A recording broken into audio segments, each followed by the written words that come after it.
But to live out in that white world? To scratch for a living from the withdrawn lavender trees, the pale, frozen ground? No, no. But the squirrels would still be there, and the birds. Long after, unless the smoke and the radioactivity, oh, Marie Curie, if you could know, got them. I can only hazard. In the back of my mind there are bombs falling, women and children screaming, but I can't describe it now. I don't know how it will be, but I do know that nothing will matter much. I mean, whether or not I went to a house dance or to a party at New Year's. It is amusing to wonder whether dreams would matter at all, or freedom, or democracy.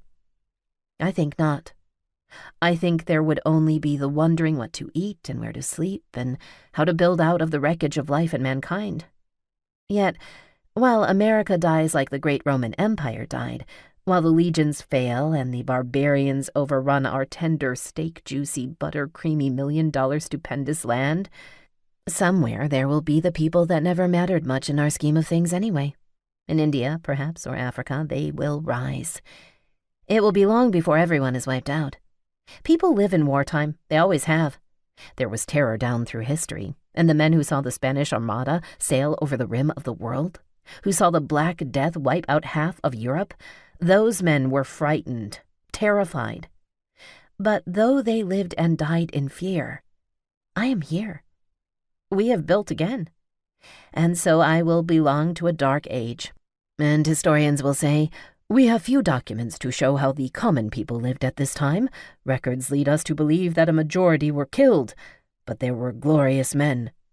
And school children will sigh and learn the names of Truman and Senator McCarthy. Oh, it is hard for me to reconcile myself to this. But maybe this is why I am a girl. So I can live more safely than the boys I have known and envied. So I can bear children and instill in them the biting, eating desire to learn and love life, which I will never quite fulfill. Because there isn't time. Because there isn't time at all. But instead the quick, desperate fear, the ticking clock, and the snow which comes too suddenly upon the summer. Sure, I'm dramatic and sloppily semi-cynical and semi-sentimental, but in leisure years I could grow and choose my way. Now I am living on the edge.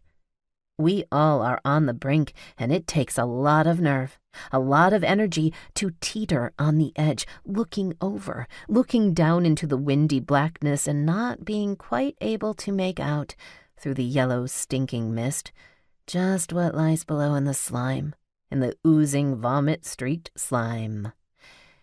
And so I could go on, into my thoughts, writing much, trying to find the core, the meaning for myself. Perhaps that would help to synthesize my ideas into a philosophy for me, now at the age of 18. But the clock ticks. Ah, yes, at my back I hear time's winged chariot hovering near. And I have too much conscience, too much habit to sit and stare at snow,